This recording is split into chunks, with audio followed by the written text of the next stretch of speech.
The county registry office glowed with fluorescent light that buzzed like static against the winter silence outside. Victoria Sinclair swept through the doors, snow melting on the shoulders of her charcoal coat. Her gloved hand locked around the wrist of a stranger. Derek Callahan barely had time to register the marble counter before papers slid across its surface edges aligned with surgical precision. "Marry me. 5 minutes." Her voice carried no plea, only the sharp focus of someone running from something she could not name. 34 years old and chief executive of Hayes Global Industries, a financial and technology conglomerate worth $4 billion, Victoria Sinclair had built her reputation on discipline enforced through silence. In boardrooms, she ended discussions with verdicts that left executives both respectful and afraid. The public knew her as a woman who spoke little and delivered much. Someone with no scandals, no public romances, no visible fractures in the armor she wore like a second skin. But armor could trap as easily as it protected. Victoria's mother had died when she was young, leaving her to grow up in a dynasty where marriage contracts mattered more than wedding vows. She had learned to hate being controlled, yet control defined every corner of her existence.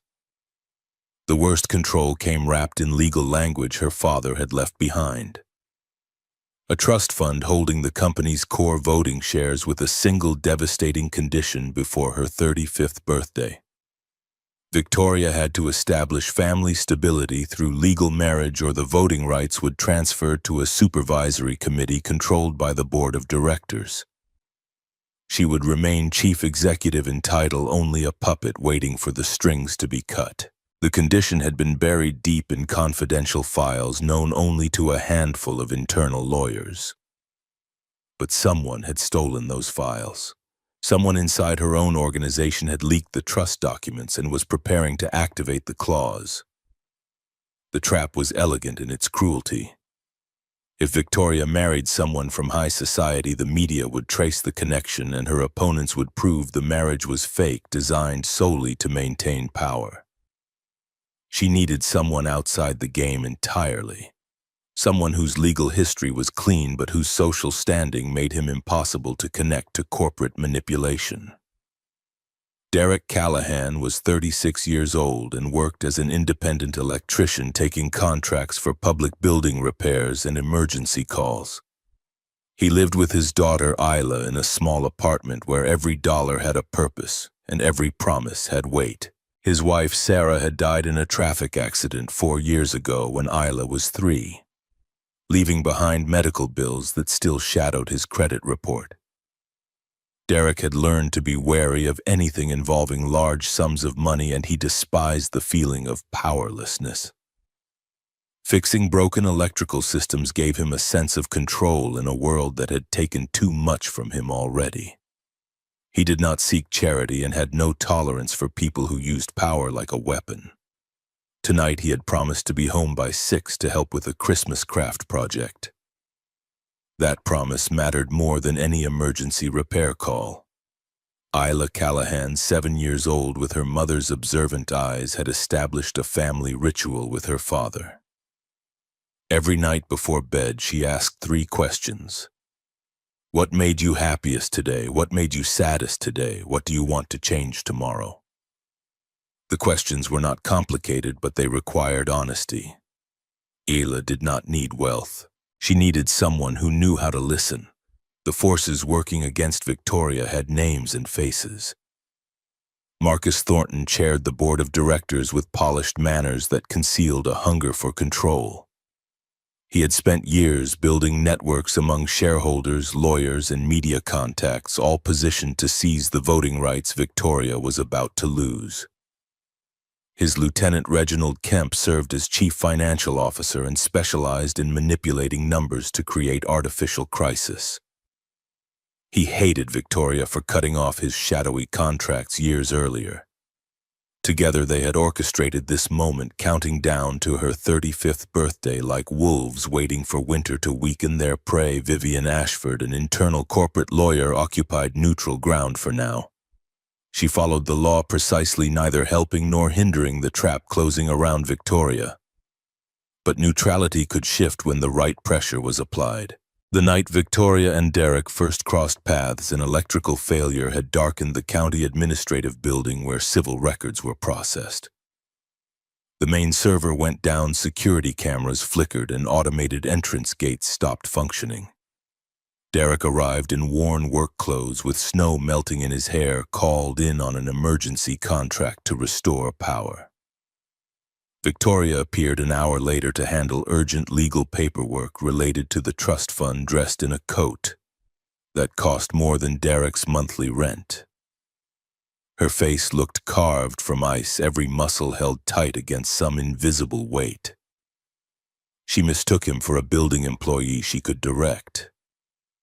Her first words were instructions delivered with the expectation of immediate compliance.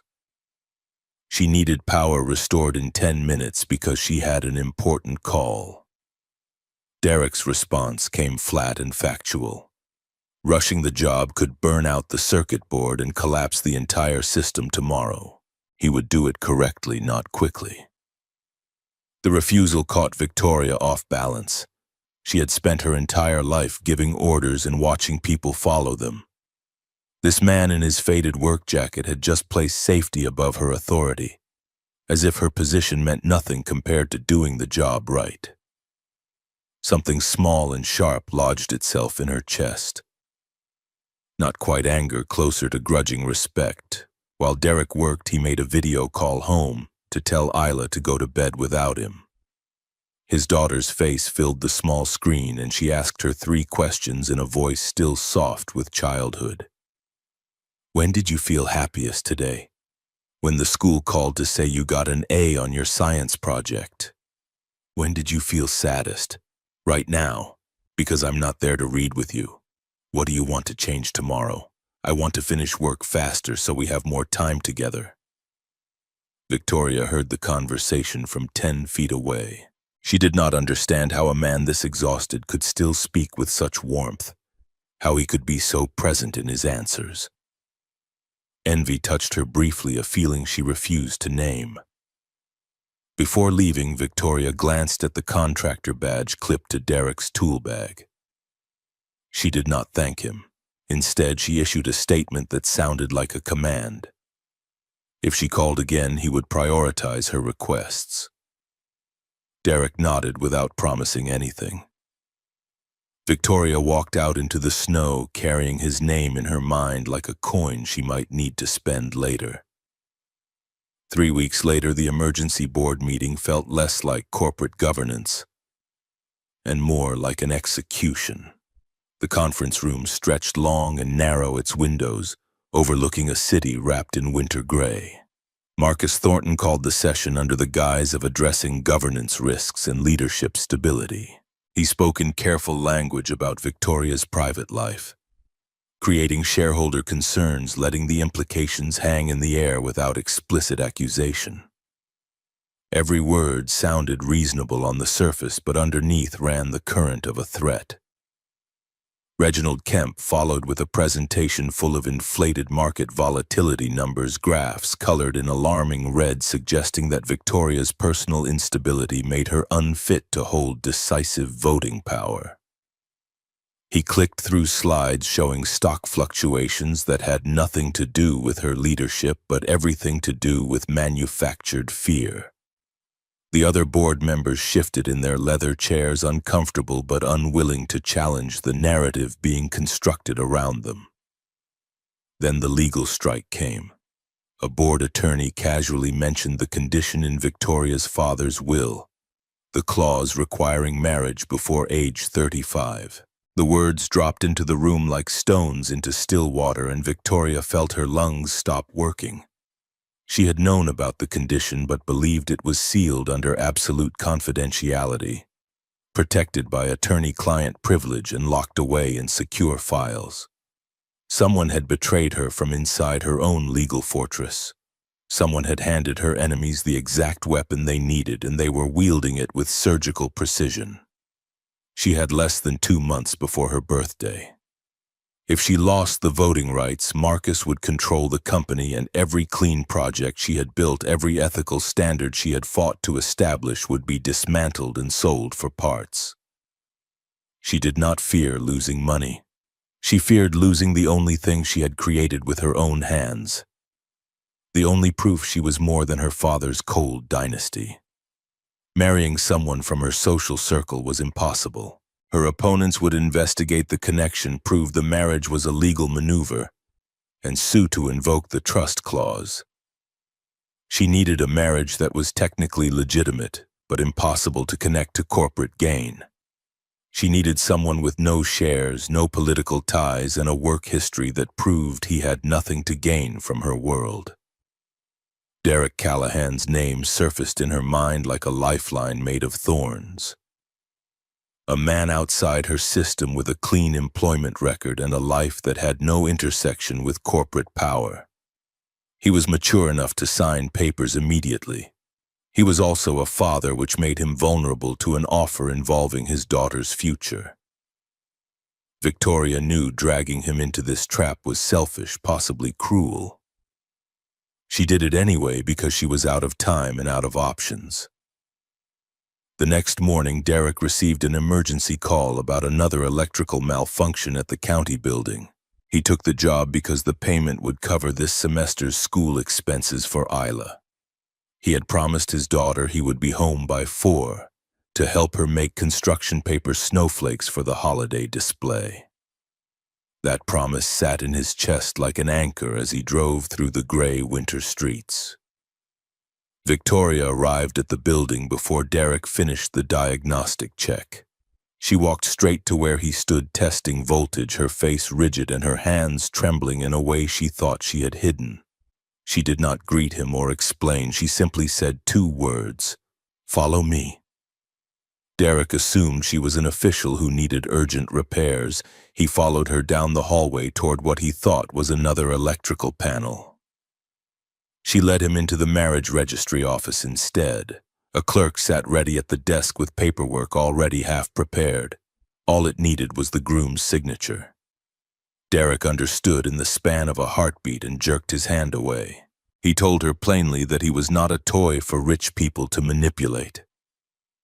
Victoria's voice cracked when she spoke next, a hairline fracture in the ice. She was not asking. She was demanding, but the demand held terror underneath. She offered him a straightforward transaction, a 5-minute marriage, then an annulment, then payment large enough to secure his daughter's future. Derek refused because his self-respect was not for sale. Victoria shifted tactics with the ruthlessness of someone who had run out of moves. She stopped talking about money for him. She talked about money for Isla instead. Tuition, healthcare, a stable future. Derek felt something twist in his chest. He hated being bought, but he was also a father who could not pretend his daughter's opportunities meant nothing. He set his own conditions in a voice harder than any she had heard in a boardroom. Everything in writing. No mandatory cohabitation, no invasion of their privacy, no media exposure for his daughter. If this marriage harmed Isla in any way, he would leave immediately and pursue legal action. Victoria agreed without hesitation, as if the signature was the only thing that mattered and everything else was negotiable. The clerk pushed the papers forward. The questions were standard procedural, almost boring in their routine nature. Derek answered mechanically, his mind unable to catch up with what his hand was doing. Victoria signed fast, her hand steady even though her eyes would not meet his for more than a second. The official seal pressed into the document and they became husband and wife in the eyes of the law. 5 minutes from start to finish. Derek felt like he had walked into a room with no exit. Victoria felt like she had survived, but the cost was written in the rigid set of a stranger's shoulders, a man who now carried a burden he had never asked for. Within hours, someone leaked the marriage to the media. An anonymous account posted that the chief executive had secretly wed an unknown man with no public profile. Marcus Thornton did not suppress the story. He amplified it, letting gossip and speculation spread like infection through financial news sites and social platforms. Reginald Kemp planted suggestions in strategic ears hinting that the marriage was a desperate legal maneuver to retain control. Derek's apartment building filled with curious neighbors and strangers with cameras. His landlord raised the rent, citing increased interest in the property. Derek felt his privacy shredding like paper in wind, but his real fear was not for himself. It was for Isla. At school, another parent made a loud comment within Isla's hearing. Her father had climbed the ladder by marrying someone rich, taking shortcuts regular people could not afford. Isla did not fully understand the words, but she understood shame. That night, she asked her father the 3 questions, and her voice was smaller than usual. "Did you do something wrong, Dad?" Derek felt his throat close. He realized that 5 minutes had started to destroy his daughter's sense of safety. Victoria tried to manage the crisis like a corporate problem. She deployed lawyers to suppress media coverage and offered to transfer Isla to an expensive private school where her name would not draw attention. Derek's response came sharp and immediate. His daughter was not a problem to be purchased and relocated. She was a child who deserved respect and normalcy, not isolation in a gilded box. The legal team delivered worse news. To defend the marriage's legitimacy before the board's investigation, Victoria and Derek needed to demonstrate basic elements of a shared household. They had to establish a common residence in official records. Without it, Marcus could argue the marriage was purely ceremonial, trigger the trust clause, and seize the voting rights. Victoria asked Derek to move into her house. Not really, she clarified. Just on paper, just to pass scrutiny. Derek agreed reluctantly because Isla was already suffering from media attention and he wanted his daughter somewhere more secure. He told himself it was temporary, a legal formality that would end soon. But then Vivian Ashford arrived at Derek's apartment with documents that shattered what remained of the 5-minute illusion. She was a corporate attorney who had worked on the trust fund details, a woman with sharp eyes and sharper instincts who had stayed neutral through Marcus's maneuvering because the law was the law. Now she sat across from Derek at his small kitchen table and explained what Victoria had not. The trust fund did not just require marriage before age 35. It required a marriage duration of at least 6 months to be recognized as legitimate family stability. Any dissolution before that minimum period would activate the clause as if the marriage had never happened. The document spelled it out in language so precise there could be no misunderstanding. Derek found the legal memo himself later that evening, left on a desk in Victoria's office where he had gone to retrieve documents she had promised to share. The paper outlined marriage duration requirements in black and white. 6 months minimum. Not 5 minutes, not a quick annulment. He confronted Victoria with the paper in his hand and anger in his voice. She had lured him into signing under false pretenses, trapping him in a legal cage that was never supposed to be just 5 minutes. Victoria responded with her usual defenses, cold deflection and strategic silence. Derek slammed his hand on the table, not with violence, but with the force of frustration breaking through. Her power was crushing his daughter's life, he said. And his voice shook when he spoke. Isla heard them arguing from her room and retreated into frightened silence. Later, Derek found her journal lying open and the words on the page stopped his heart. When was Dad saddest today? When was Miss Victoria saddest today? His daughter had started including Victoria in the 3 questions, treating this stranger like family. Derek felt something break inside his chest. Isla was getting attached to a situation that could end any moment, and the lie about duration had turned a desperate gamble into something far more dangerous.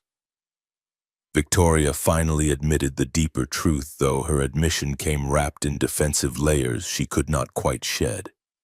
She did not fear losing her position or her wealth. She feared Marcus dismantling the projects that mattered to her. The educational funding for underserved communities, the data privacy protections she had fought to implement, the ethical standards she had built to atone for her family's ruthless past. If she lost control, everything she had tried to repair would be suddenly destroyed. Her voice dropped to a whisper when she said it. She was not fighting for a chair. She was fighting to keep the only good things she had ever created from being erased. Derek felt his anger shift into something more complicated. He still resented being used as a tool, but he also saw her being hunted like prey, cornered by people who used law and power the way other predators use teeth. He set new terms. From now on, total transparency.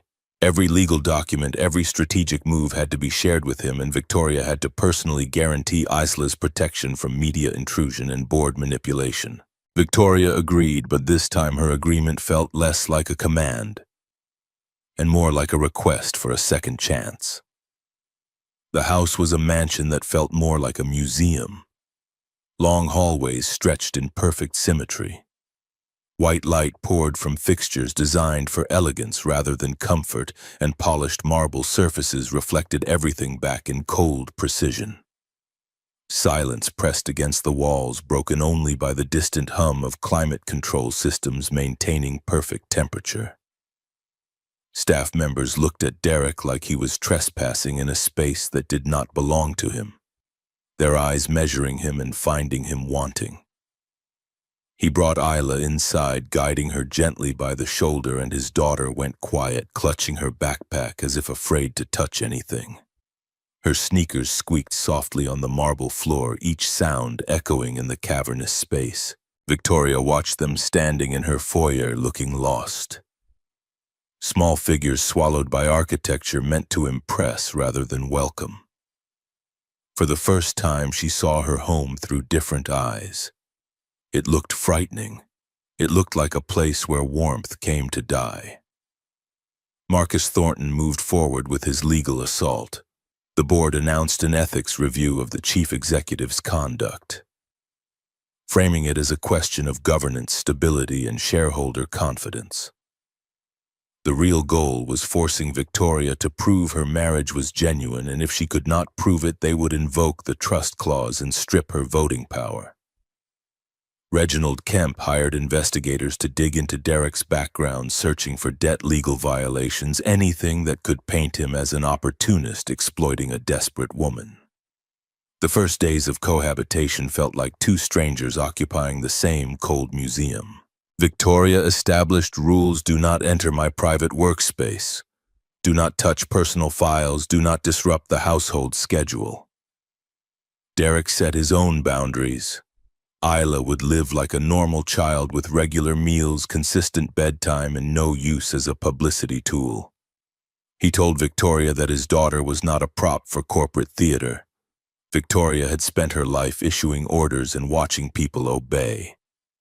Derek did not obey, but he also did not argue. He simply did things his own way, maintaining standards that had nothing to do with money or status. When staff members treated him dismissively, he responded with competence, doing his work so well they could not find fault. Victoria observed this with something close to fascination. This man possessed something she had lost years ago: the ability to remain calm without needing to prove his worth. Isla began making small changes to the house. She drew a Christmas picture and taped it to the refrigerator. Victoria stared at the bright crayon marks on her stainless steel appliance, unable to remember the last time anything handmade had existed in this space. Isla asked her one evening if she liked cookies. Victoria said no, automatically a reflex response.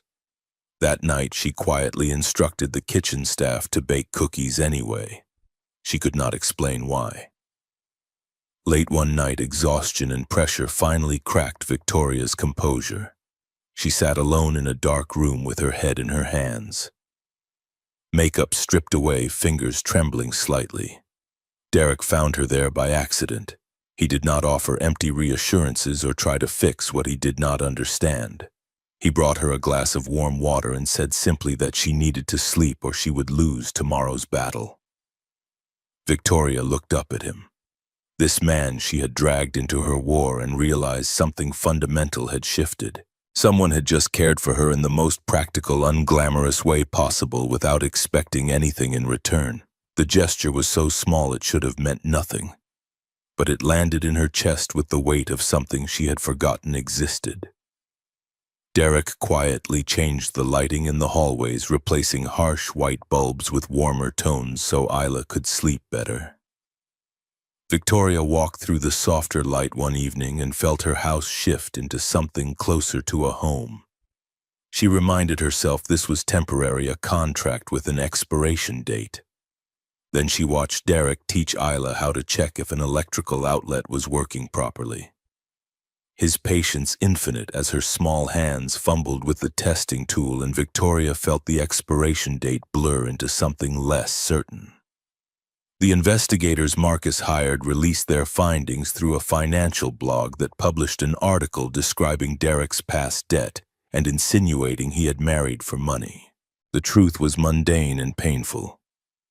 The debt came from Sarah's final hospital bills, medical expenses. Derek had slowly paid down over years, but the article twisted the facts into a narrative of opportunism and instability. Worse photographers captured images of Isla at school, her face confused and frightened. Derek reached his breaking point. This was the line that could not be crossed. But something else emerged in the research. Victoria's legal team uncovered records showing Derek had once worked as a senior electrical systems technician for a major infrastructure company. He had been excellent at his job until he reported safety violations in a project cutting costs by using substandard wiring. The report led to a worksite accident being prevented, but it also led to Derek being forced out of the industry through blacklisting and pressure.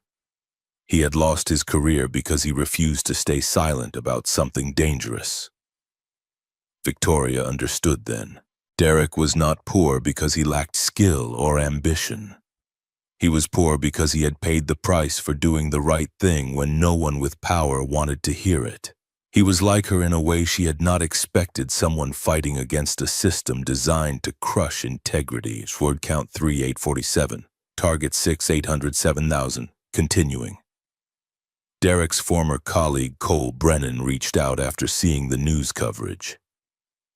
Cole ran a small electrical contracting business, now having also been pushed out of the corporate infrastructure world for supporting Derek's safety report. He called Derek's cell phone on a Tuesday evening while Isla was doing homework at the kitchen table in Victoria's mansion. "Saw your name all over the financial sites. Figured you might need someone who remembers what actually happened at Meridian." Derek stepped into the hallway, keeping his voice low. Cole had been the only person willing to back his report, the only witness who confirmed the substandard wiring specifications. For that loyalty, Cole had lost his promotion, then his position, then his industry reputation. "I'm handling it. You're getting dragged through the same mud they used on us 5 years ago. Different players, same playbook." Cole's voice carried the rough edges of someone who had learned not to trust corporate promises. "If you need testimony about why you lost that job, I'll give it. On record. These people don't get to rewrite history twice." Derek felt something loosen in his chest, the isolation of the past weeks cracking open just enough to let in the reminder that he had not always fought alone. He told Cole he would keep the offer in mind, knowing that accepting it would pull his friend back into a battle Cole had already lost once. After hanging up, Derek found Victoria in her home office, reviewing legal briefs. She glanced up when he entered, her reading glasses perched on her nose in a way that made her look less like a corporate titan and more like someone trying to find answers in documents that refused to cooperate. "That was Cole Brennan. He worked with me at Meridian Infrastructure." Derek leaned against the doorframe, arms crossed. "He's offering to testify about the safety violations that got me fired. Wants to go on record about what actually happened." Victoria set down the brief. The investigators will use him to reinforce their narrative. They'll say you're coordinating with allies to manufacture credibility. Or they'll realize I was right then and I'm not lying now.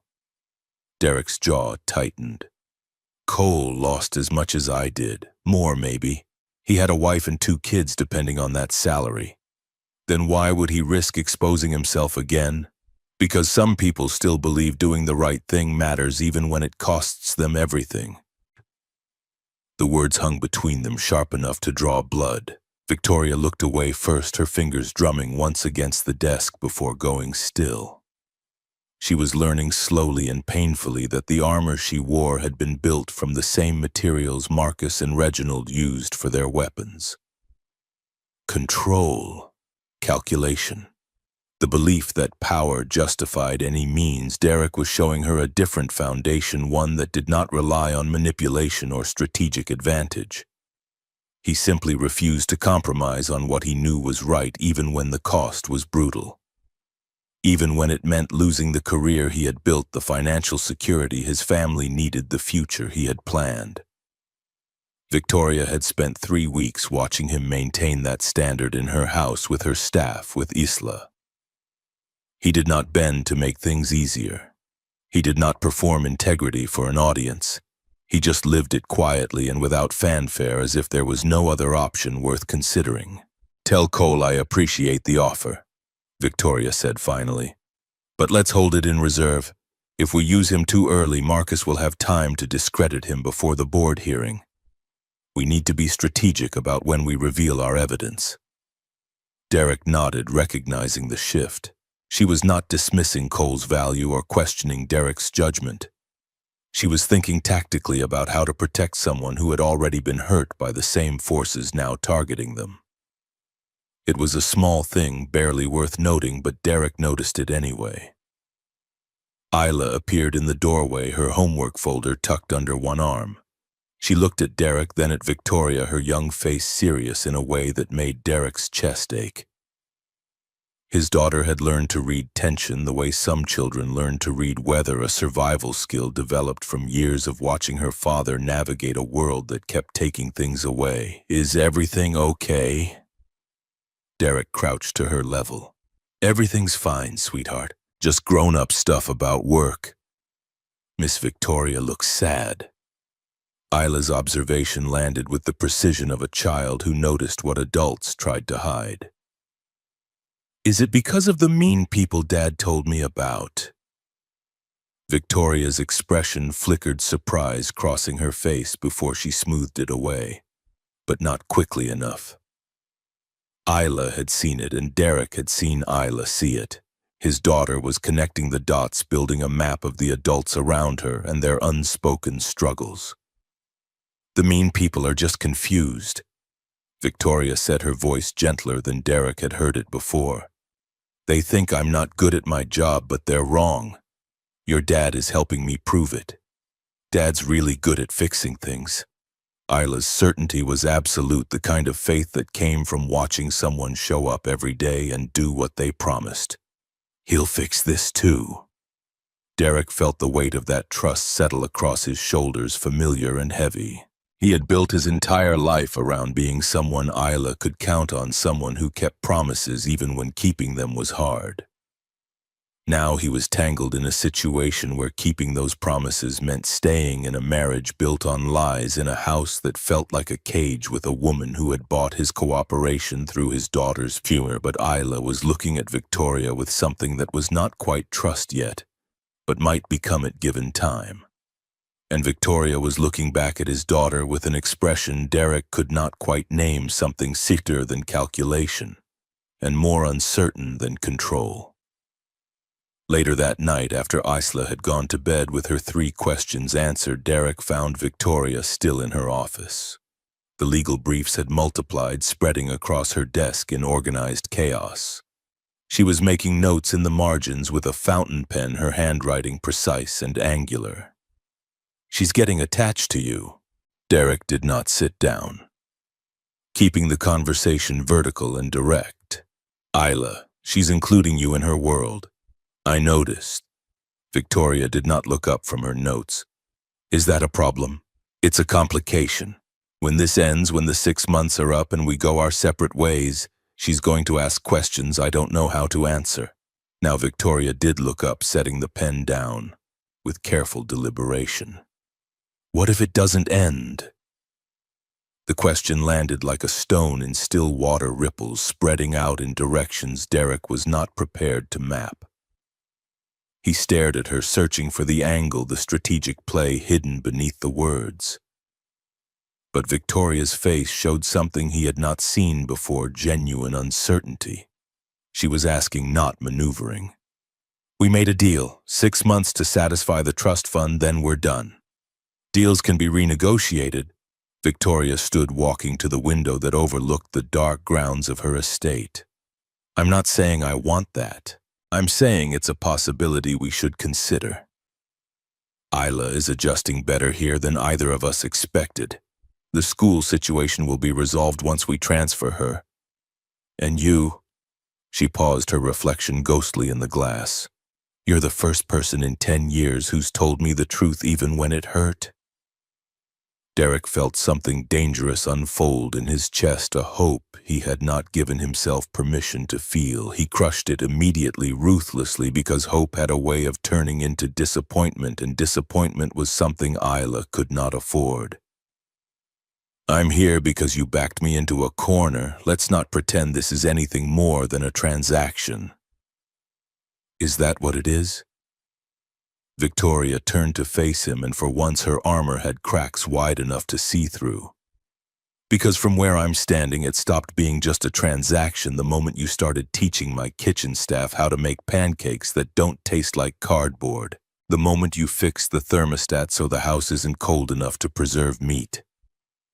The moment you sat with me at midnight and handed me water instead of judgment. Derek wanted to argue, to maintain the clear lines that kept this situation manageable, but the truth was messier than he wanted to admit. He had started noticing things about Victoria that did not fit the Ice Queen narrative.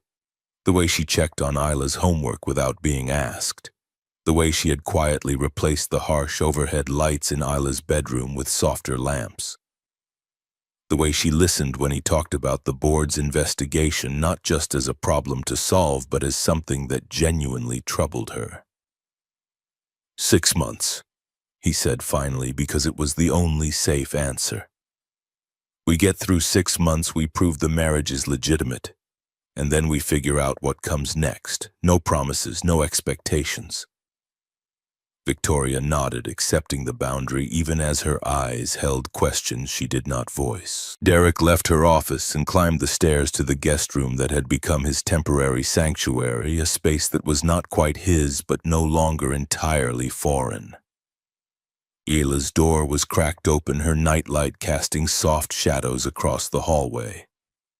Derek paused, listening to his daughter's breathing, the steady rhythm of sleep, undisturbed by the complications the adults had created. He had promised to protect her.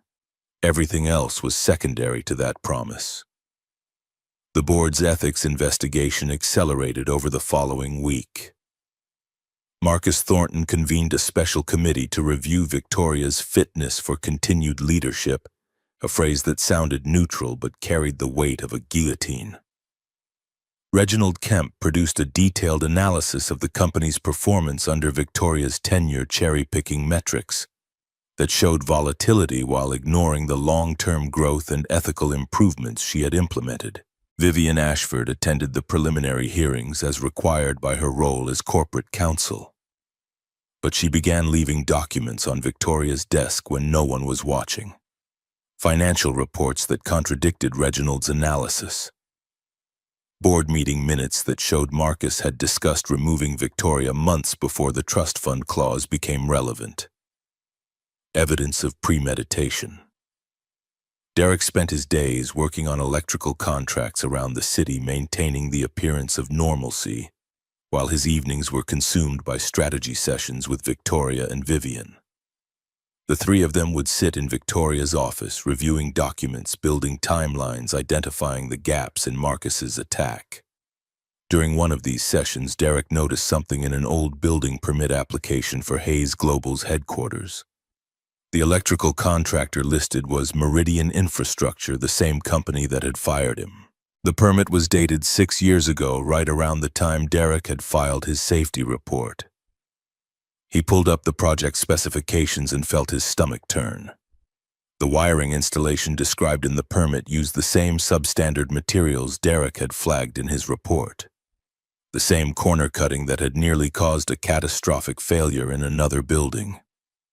And the project manager listed on the permit was someone Derek recognized, a Meridian executive who had personally overseen Derek's termination. Hayes Global used Meridian for your headquarters renovation. Derek looked up at Victoria, the document still glowing on the laptop screen. 6 years ago, yes. Before I became CEO, my father approved that contract. The wiring they installed is the same substandard material I reported. The same stuff that almost killed people. Derek's hands clenched into fists. If that wiring is still in this building, you're sitting on a fire hazard that could evacuate the entire structure. Victoria went very still, the kind of stillness that came before storms. Reginald Kemp was CFO then. He would have approved the budget for that renovation. Vivian leaned forward, her sharp eyes scanning the permit. If Kemp knew about substandard materials and approved them anyway, that's corporate negligence. If anyone got hurt, he'd be personally liable. No one got hurt because the installation was in administrative areas, not high-traffic zones. Derek pulled up more documents, his electrician's training allowing him to read the technical specifications faster than the lawyers could process them. But it's still a violation of building codes, still dangerous, and still grounds for an investigation if anyone bothered to look. Victoria's expression shifted from shock to something harder, more calculating. Marcus and Reginald are investigating my fitness for leadership while sitting on a building code violation that could shut down our headquarters. The hypocrisy is almost impressive. It's more than hypocrisy, Vivian said quietly. It's leverage. Derek understood what she meant. They could expose the wiring issue, force a building inspection, and reveal that Reginald had approved materials that violated safety standards. It would shift the ethics investigation from Victoria's personal life to the board's own negligence. But it would also mean Derek had to go on record about Meridian again, had to relive the professional destruction that had nearly broken him the first time. I'll do it, he said before he could talk himself out of it. I'll file the report. My name's already mud in the industry, so I've got nothing left to lose. You have Isla. Victoria's voice cut through his resolve. If you file this report, Reginald will come after you with everything he has. He'll paint you as a disgruntled employee with a vendetta, someone who makes up safety violations to hurt companies that fire him. It will be worse than what happened at Meridian. Then we make sure the evidence is airtight. Derek met her eyes across the desk. We get building inspectors involved before we go public. We document everything, and we do it right because that's the only way it means anything. Vivian nodded slowly, her lawyer's mind already mapping the strategy. But Victoria stayed silent, her gaze locked on Derek with an intensity that made him uncomfortable. She was seeing something, calculating something, and he was not sure if he should be worried or relieved. I'll arrange for an independent building inspection, Victoria said finally. Anonymous tip to the fire marshal about concerns regarding electrical compliance. Once they find the violations, it becomes their investigation, not ours. Derek stays out of it until we need his technical testimony. It was a good plan, a careful plan, and Derek recognized it as the kind of strategic thinking that had made Victoria successful. But he also recognized something else: she was protecting him. Not because it served her interests, but because she genuinely did not want to see him hurt again. The realization settled into his bones with uncomfortable weight. This was not supposed to happen. He was not supposed to start seeing Victoria Sinclair as someone worth protecting in return. He was supposed to survive 6 months, take the compensation she had promised, and rebuild his life with Isla somewhere ruined from corporate intrigue and manufactured crises. But somewhere between the courthouse and the mansion, between the arguments and the late-night strategy sessions, between watching her fumble through making hot chocolate for Isla and seeing her stand up to board members who treated her like a problem to be managed, Derek had started to see a person instead of a transaction, and that person was fighting for something that mattered even if her methods had started out wrong. The fire marshal's inspection happened on a Thursday morning, unannounced and thorough. Derek was not present, but Victoria called him afterward, her voice tight with satisfaction. They found 14 code violations in the administrative wing.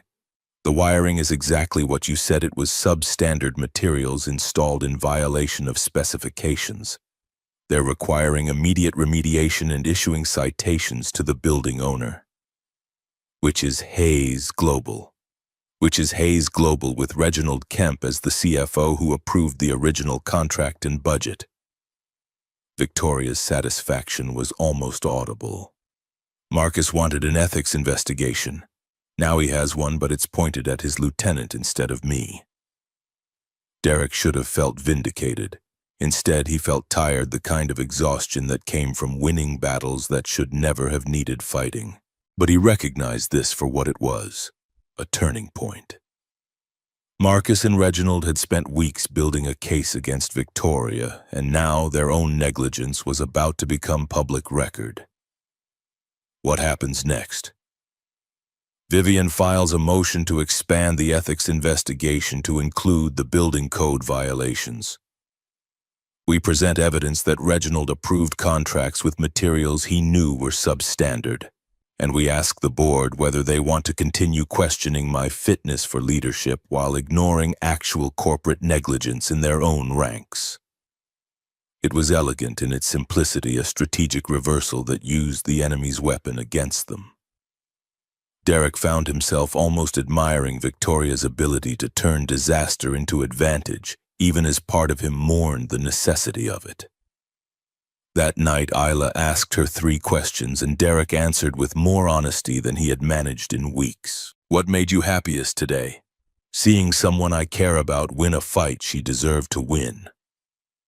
Isla's eyes widened slightly, recognizing that her father's happiness was connected to someone other than her. She looked toward Victoria's office door, visible from where they sat in the kitchen, and something understanding crossed her young face. What made you saddest today? Knowing that winning this fight means more fights are coming. What do you want to change tomorrow? Derek paused, meeting his daughter's gaze and seeing his late wife's wisdom looking back at him. I want to stop being afraid of what happens when 6 months is over. Isla smiled, small and knowing. She leaned against his shoulder, her homework forgotten, and Derek realized his daughter had already figured out what he was still trying to deny. The building code violations became public 3 days after the fire marshal's inspection, splashed across industry publications and picked up by financial media looking for ammunition against Victoria. Marcus Thornton tried to spin the story as evidence of poor oversight during her tenure, but Vivian Ashford had prepared documentation showing the contracts were signed and approved 2 years before Victoria became chief executive. Reginald Kemp's signature appeared on every budget authorization, every material specification, every contractor approval. The narrative Marcus had carefully constructed began to crack. Board members who had aligned with him started asking uncomfortable questions about why the CFO had approved substandard materials for a headquarters renovation. The ethics investigation that was supposed to destroy Victoria's legitimacy now threatened to expose the very people who had orchestrated it. Derek watched this unfold from the margins, his role invisible to everyone except the 3 people who knew the truth. He continued taking electrical contracts during the day, maintaining the fiction that he was simply Victoria Sinclair's unexpected husband. trying to preserve some independence. But his evenings were spent in strategy sessions that felt increasingly like war councils, mapping out Marcus's vulnerabilities and planning countermoves that would require precision timing. Victoria changed in ways Derek noticed before she seemed aware of them herself. She started pausing before making decisions, asking questions instead of issuing verdicts. During a meeting with her executive team about quarterly projections, she stopped mid-sentence to ask Derek what he thought about a proposed infrastructure upgrade. The executive stared at her like she had started speaking a foreign language. Victoria Sinclair did not consult, she decided. But she was consulting now, and Derek found himself explaining load-bearing calculations and redundancy systems to people who earned 10 times his annual income. The executives listened because Victoria made it clear they would. But Derek saw something shift in their expressions when he described how the proposed upgrade would create single points of failure that could cascade into total system collapse. This was not theoretical corporate strategy. This was practical knowledge earned through years of troubleshooting failures that others had created through shortcuts and assumptions. One executive, a woman named Sarah Chen, who oversaw facilities management, stayed after the meeting to ask Derek for his assessment of their current electrical infrastructure. Victoria watched this exchange with an expression Derek could not quite interpret, something between satisfaction and surprise, as if she was discovering that respect could be earned through competence, rather than demanded through position. Isla adjusted to the mansion in ways that reminded Derek his daughter was more resilient than his protective instincts wanted to admit. She befriended Thomas, the head chef, who taught her how to measure ingredients and explained the chemistry of baking in terms simple enough for a 7-year-old to grasp. She charmed Margaret, the head of household staff, by asking detailed questions about how the cleaning systems worked and offering to help organize the supply closets. The child, who had been terrified of touching anything in the vast marble spaces, now navigated them with increasing confidence. She left her drawings on surfaces Victoria had previously kept pristine. She asked permission to rearrange furniture in her room so she could see the garden from her bed. She slowly, methodically transformed sterile spaces into places where a child could live. Victoria noticed. Derek saw her pause in doorways, observing Isla's casual ownership of rooms that had never held the warmth of actual habitation. He watched Victoria's face as she processed this transformation, recognizing that his daughter was doing something Victoria herself had never managed, turning the mansion into a home. But the outside pressure continued to mount. Investigators hired by Reginald produced a second report, this one focused on Derek's employment history. They had interviewed former colleagues at Meridian Infrastructure, collecting statements from people who remembered Derek as difficult, inflexible, someone who created problems where none existed. The safety violations he had reported were reframed as misunderstandings. His insistence on proper materials characterized as unrealistic perfectionism that ignored budget constraints and project timelines. The report never mentioned that Derek had been proven right when an independent review confirmed the wiring specifications violated building codes. It never acknowledged that his recommendations had prevented a potential catastrophe in a residential complex where families lived. It simply painted a picture of a man who could not hold a job, could not work within corporate systems, and had a pattern of blaming others for his failures. Cole Brennan called again after the report went public, his anger barely contained through the phone line. Derek stood in the mansion's library, staring out at grounds dusted with fresh snow, while Cole described how the investigators had contacted him, asking leading questions designed to extract quotes that would support their narrative. They wanted me to say you were paranoid about the wiring, that you saw problems that weren't there because you needed someone to blame for your career stalling out. Cole's voice carried the rough edge of a man who had learned not to trust polished questions. I told them to go to hell, but they're not going to put that in their report. Derek pressed his forehead against the cold glass, feeling the weight of repetition settle across his shoulders. He had fought this battle before and lost. The truth had not mattered then because the people with power had decided it was inconvenient. Now he was fighting the same battle with different enemies, and the outcome felt depressingly predictable. I appreciate you backing me up. I'm not backing you up, I'm telling the truth. Cole's distinction was sharp and deliberate.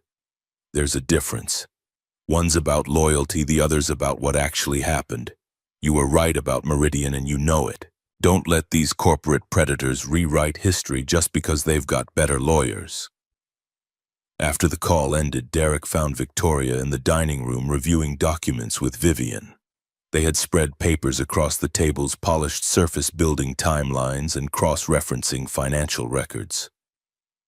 Derek recognized the intensity in their posture, the way they leaned into the work with the focus of people hunting for something specific. The investigators are good, he said without preamble. They found people at Meridian willing to trash my reputation and made it sound credible. Vivian looked up, her sharp eyes assessing him with the clinical detachment of someone evaluating evidence. We expected that. Character assassination is cheaper than admitting negligence.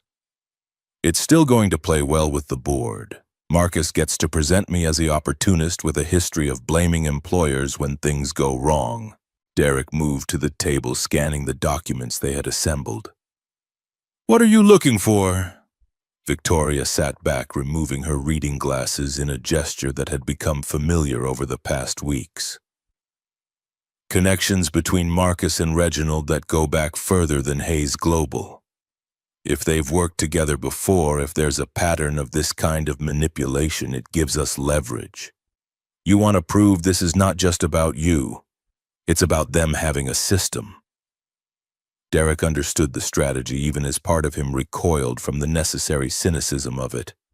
Show the board that what they're doing to you, they've done to others. Exactly. Vivian shuffled papers, pulling out a set of corporate filings from a company Derek did not recognize. Reginald worked as CFO for 3 other companies before Hayes Global. 2 of them experienced sudden CEO changes within months of his arrival. Both times the outgoing CEO was a woman. Both times the board cited concerns about leadership stability and personal conduct. The pattern was too clear to be coincidence. Derek felt something cold settle in his stomach, recognizing that Victoria's situation was not unique. It was a playbook refined through repetition and successful enough that Marcus and Reginald had decided to run it again. Can you prove Marcus was involved in those other changes? Working on it. But even if we can't, the pattern alone raises questions the board will have to address. Victoria's expression held a grim satisfaction. They wanted an ethics investigation. We're going to give them one that covers more than my marriage. The charity gala happened on a Saturday evening, a winter fundraiser for educational programs that Victoria had sponsored for 3 years. She had tried to cancel her attendance, but Vivian advised against it.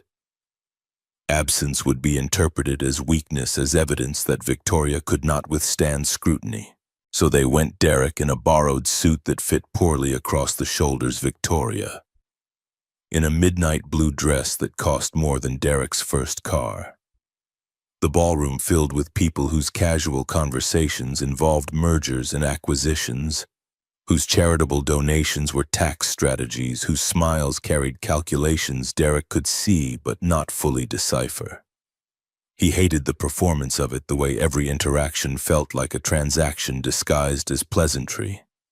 But Isla was at home with Margaret, safe and occupied with a craft project, and Derek had promised his daughter he would do what needed doing. Marcus found them during the cocktail reception, his approach choreographed to seem casual while ensuring they were surrounded by witnesses. He had brought 2 other board members with him, strategic reinforcements who smiled with practiced neutrality. Victoria, I'm glad you decided to attend despite the current difficulties. Marcus's voice carried the false warmth of someone performing concern for an audience. "And Derek, of course. How are you finding married life?" Derek felt Victoria's posture shift beside him, her spine straightening in preparation for attack or defense. He stepped slightly forward, creating a physical barrier between her and Marcus that was subtle enough to seem accidental. "It's an adjustment, but most worthwhile things are." Indeed, Marcus's smile did not reach his eyes. "I imagine the lifestyle change has been considerable. From a small apartment to Victoria's estate, from struggling to make rent to having access to resources most people can't imagine." The implication hung in the air, poisonous and deliberate. Derek was a gold digger, an opportunist, someone who had seen Victoria's wealth and decided to exploit her desperation. The board members watched with the predatory interest of people who sensed weakness being exposed. The biggest adjustment has been learning that wealth doesn't solve the problems that actually matter. Derek met Marcus's gaze without flinching. Resources can't buy integrity. Money can't manufacture character. And all the power in the world won't help you sleep at night if you're building empires on other people's suffering. One of the board members, a man in his 60s with silver hair and expensive orthodontics, frowned slightly. Derek had just insulted Marcus without saying his name, and everyone in the conversation understood it. Marcus's smile went rigid. Interesting philosophy for someone who married into considerable financial advantage. I married someone who needed help standing against people who were trying to destroy her for wanting to do business ethically. Derek kept his voice level, conversational, as if they were discussing weather instead of warfare. The financial advantage was never the point. Doing what's right when it's hard, that's the point. Victoria's hand found his, her fingers sliding between his in a gesture that could have been affection, but felt more like solidarity. Derek felt the slight tremor in her grip, recognizing that she was fighting her own battle with the exposure of standing here being judged by people who had already decided she was guilty. "We met because I was fixing electrical systems that more expensive contractors had installed incorrectly." Derek continued, keeping his focus on Marcus. "I told Victoria I'd do the job right instead of fast, and she listened. That's when I knew she was different from most people with power. She actually cared about doing things correctly even when it was inconvenient." Marcus's expression darkened. He had expected defensiveness apologies, some acknowledgement of the power imbalance. Instead, Derek was reframing the entire narrative, suggesting that Victoria's willingness to listen to a working electrician was evidence of her fitness for leadership rather than evidence of desperation. How charming. Marcus's tone had lost its false warmth. "I'm sure the board will be interested in hearing more about your relationship at the formal hearing next week." The threat was clear. Derek had just painted a target on himself for the board's investigation, but he had also shifted the ground of the battle, making it about competence and ethics instead of about wealth and opportunism. After Marcus departed with his board members in tow, Victoria released Derek's hand and turned to face him. Her eyes held questions she did not voice aloud. "Not here where anyone might be listening. You just made yourself the primary target. Good. Let them focus on me instead of you." Derek glanced around the ballroom, noting the curious stares and whispered conversations their exchange with Marcus had triggered. "Besides, I'm better equipped to handle an attack on my character than you are to handle an attack on your position. I've already lost everything they can take from me. You haven't." It was not entirely true. Derek still had Isla. Still had his freedom, still had the small measure of dignity he had rebuilt after Meridian destroyed his career. But the statement carried enough truth to land, and Victoria heard it. "We should leave." Her voice was quieter than Derek had heard it all evening. "We've made the appearance. Staying longer just gives them more ammunition." They left through a side exit, avoiding the main entrance where photographers waited for shots of arriving guests. The car ride back to the mansion passed in slunts, both of them processing what had just happened and what it meant for the battle ahead. Isla was asleep when they arrived home. Her latest art project spread across the kitchen table in cheerful chaos. Derek checked on her as he did every night, adjusting her blankets and watching the peaceful rise and fall of her breathing. His daughter's world was smaller than the corporate intrigue consuming the adults around her, but it was also clearer. Isla knew who she could trust because people either showed up or they did not. They either kept promises or broke them. Derek envied that clarity even as he worked to preserve it. Victoria was waiting in the library when he came downstairs, 2 glasses of wine poured, though Derek suspected neither of them would drink much. She stood by the window looking out at grounds lit by security lights, her posture holding the exhaustion of someone who had been performing strength for too long. "Thank you for what you did tonight." Derek accepted the wine glass, but did not sit. "I told them the truth. That's all. You made me sound like someone worth defending instead of someone who bought her way out of a problem." Victoria turned from the window, meeting his eyes with a directness that still caught him off guard. "I've spent 3 weeks watching you refuse to compromise on what you believe is right, even when it costs you.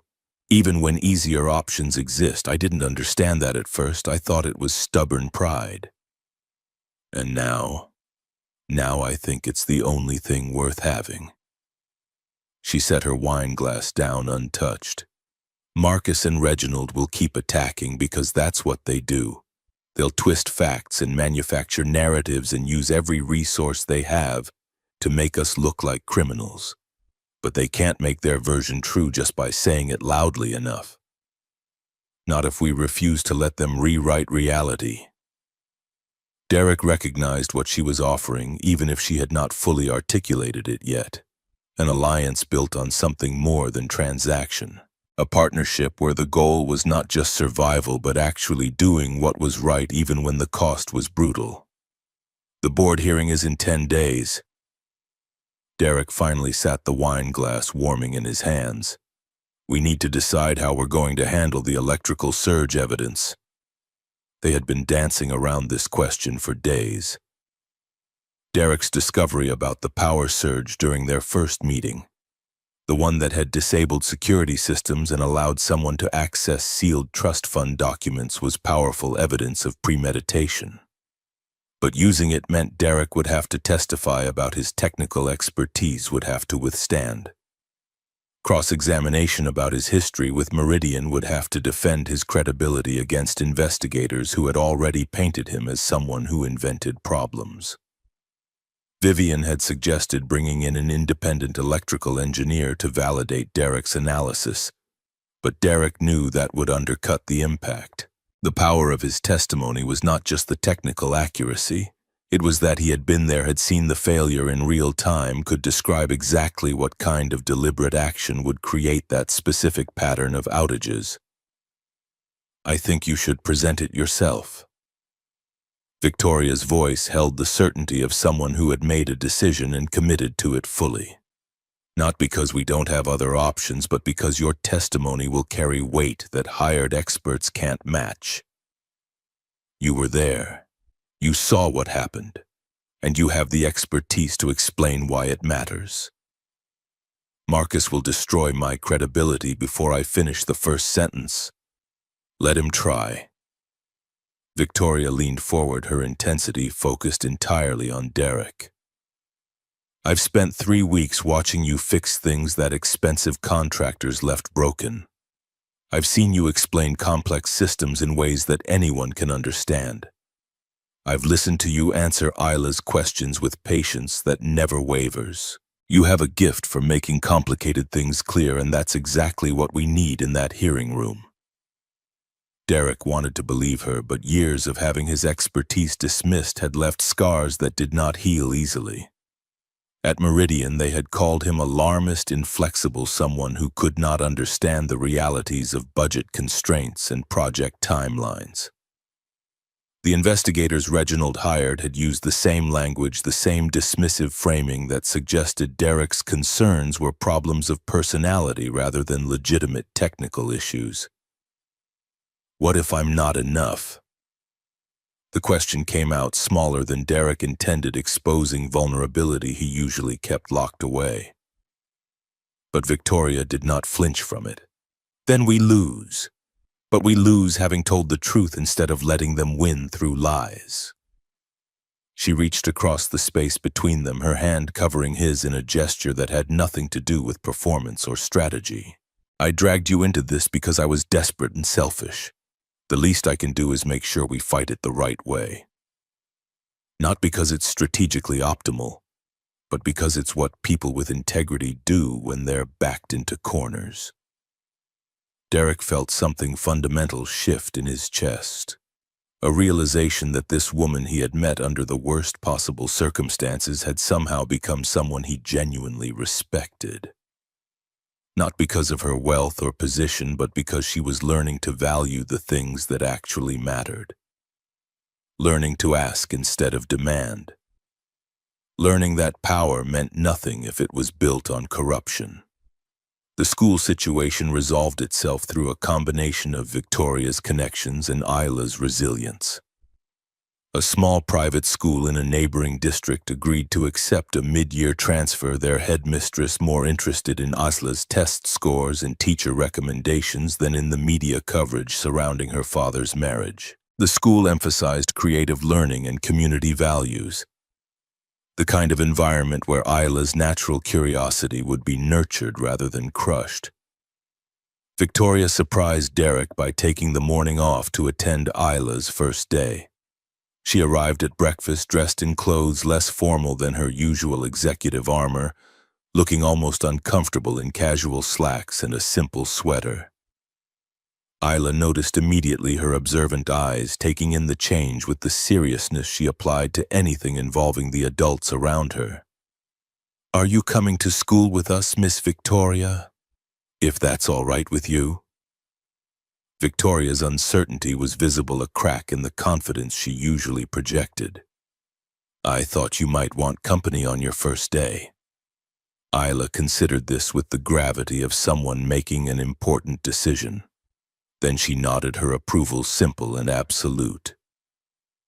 Derek watched this exchange and felt the careful boundaries he had maintained begin to blur. This was not a transaction. This was not strategic positioning. This was Victoria choosing to show up for his daughter because Isla had asked, and because Victoria was learning that showing up mattered more than any amount of money or power. The school was smaller than Isla's previous one, housed in a converted mansion, with grounds that encouraged outdoor exploration. The headmistress greeted them warmly, focusing her attention on Isla, rather than on the adults whose complicated situation had been detailed in every major financial publication. She walked Isla to her classroom personally, introducing her to a teacher who seemed genuinely excited about having a new student mid-year. Derek stayed in the hallway, watching through the classroom window as Isla settled into a desk near the front, her nervousness visible but not overwhelming.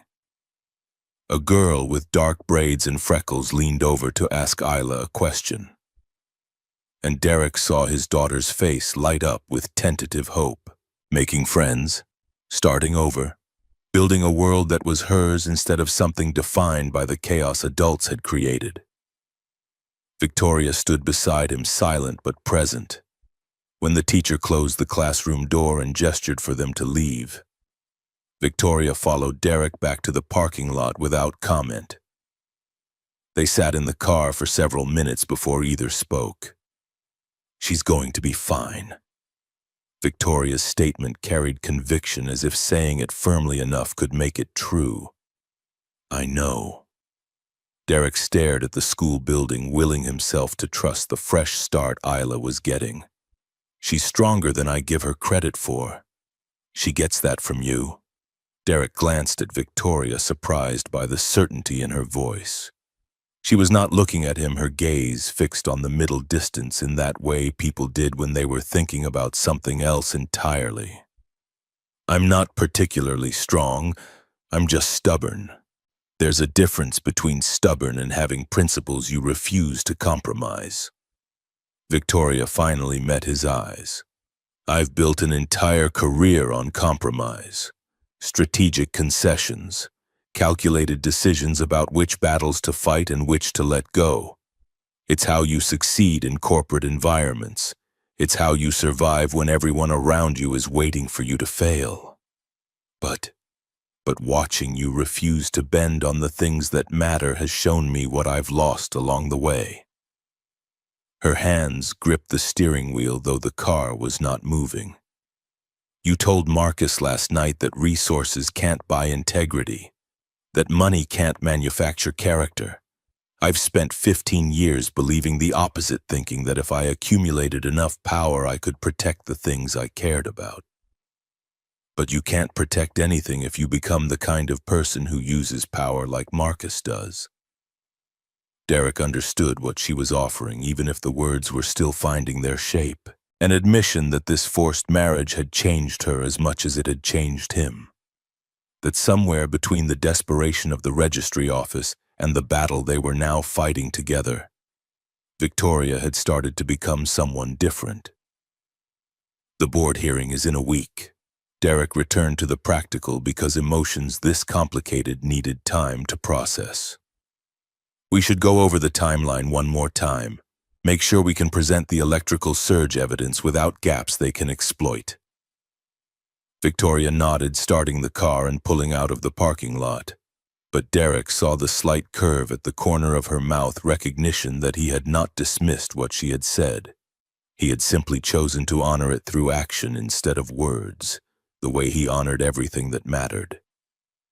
Vivian arrived at the mansion that evening with boxes of documents and a strategy that involved connecting dots across 6 years of Marcus's and Reginald's corporate history. She spread everything across the dining room table, creating visual maps with string and pushpins that made the room look like a detective's war room from old movies. The pattern is clear once you see it. Vivian pointed to photographs of 3 different women, all former CEOs of companies where Reginald had worked as CFO. Each one faced a sudden board challenge within 6 months of Reginald's arrival. Each one had their personal conduct questioned. Each one was replaced by a male executive who Marcus Thornton had connections to. Derek studied the photographs, recognizing the same exhaustion in their faces that he saw in Victoria's during unguarded moments. These women had fought the same battle Victoria was fighting now, and they had lost. What happened to them after they were removed? 2 took settlements and disappeared from corporate life entirely. The third tried to fight back through lawsuits, but Reginald had manufactured enough scandal around her personal life that she became unhireable. Vivian's voice carried the clinical detachment of someone reciting facts that made her angry. Marcus and Reginald have been running this playbook for years. Victoria is just the latest target. Can we use this in the hearing? Not directly. None of these women are willing to testify. The settlements they signed included non-disclosure agreements. Vivian shuffled papers, frustration evident in the precise violence of her movements. But we can present the pattern as context. Make the board ask why their chairman and CFO have a history of removing female CEOs under questionable circumstances.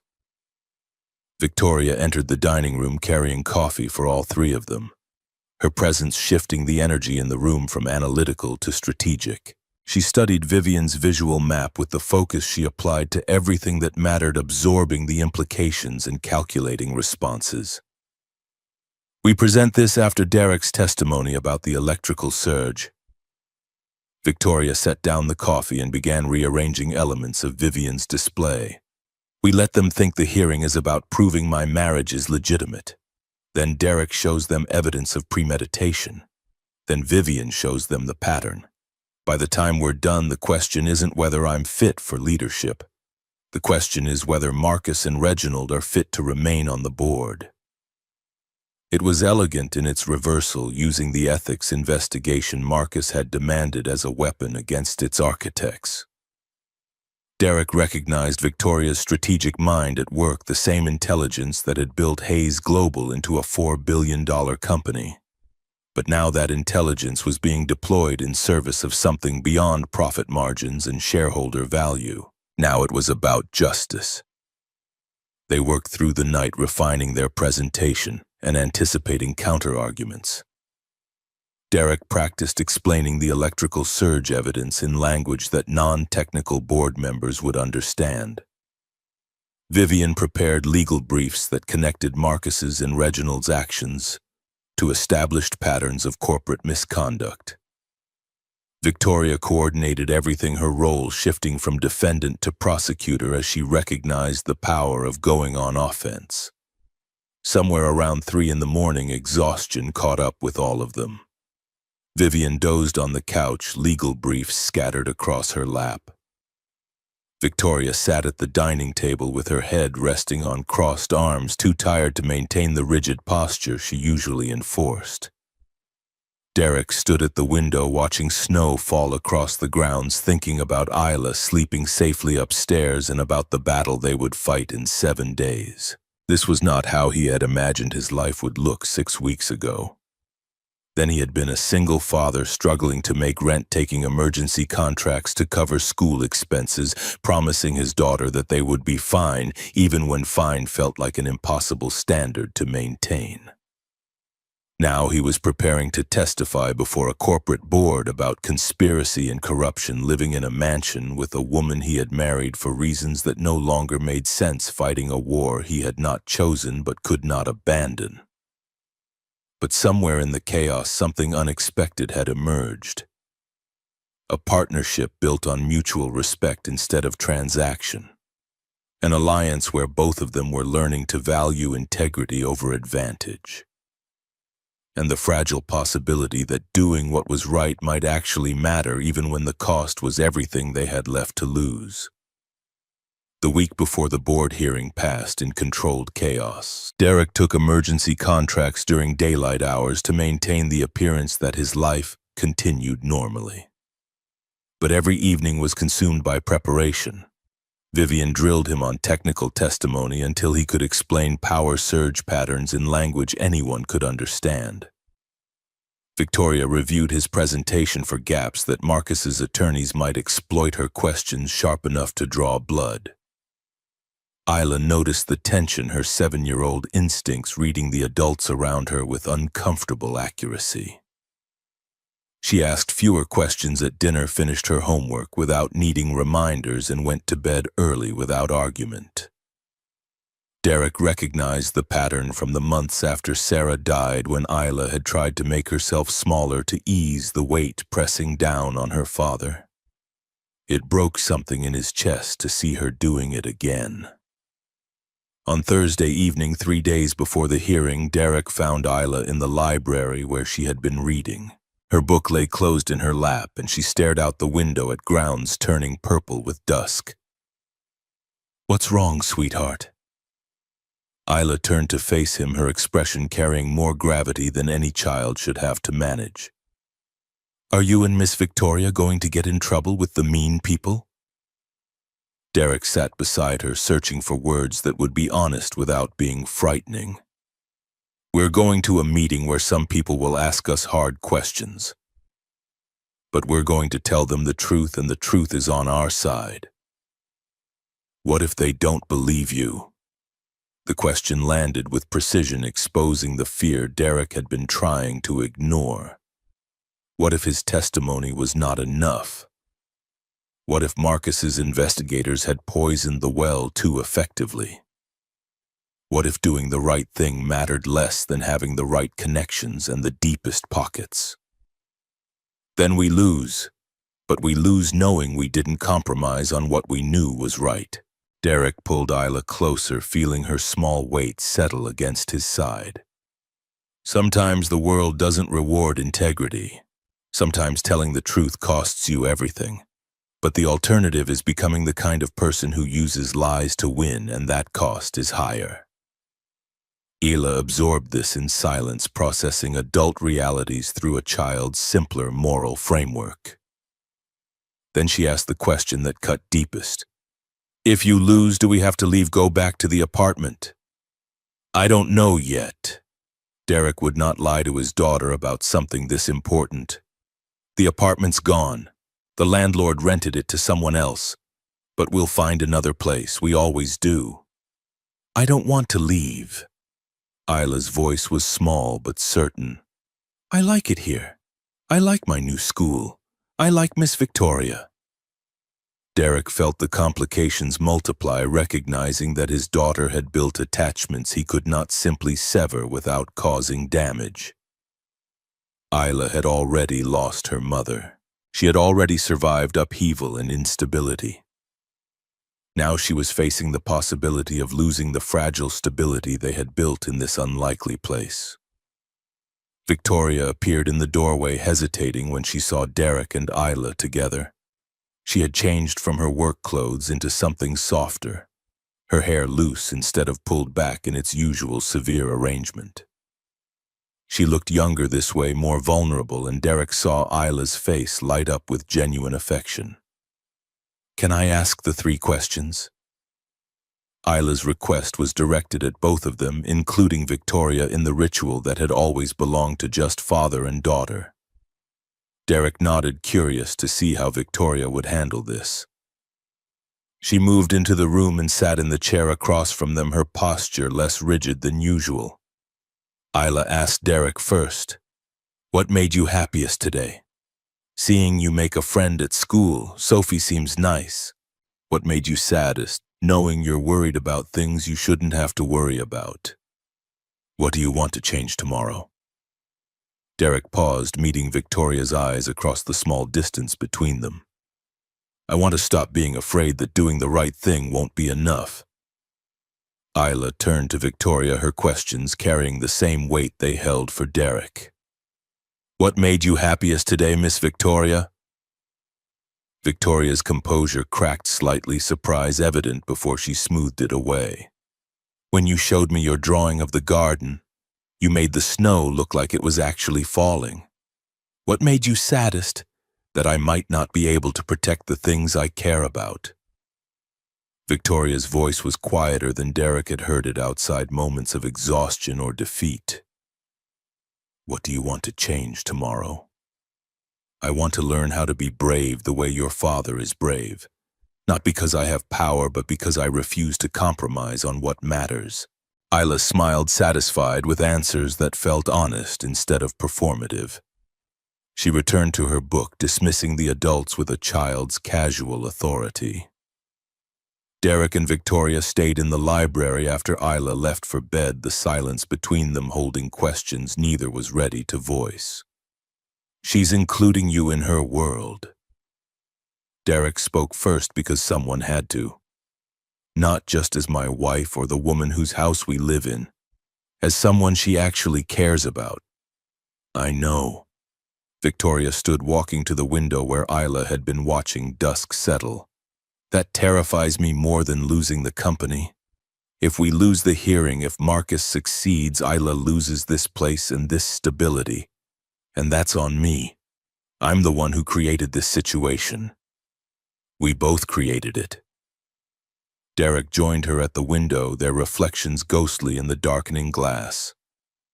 "I agreed to the marriage. I brought Isla into this house.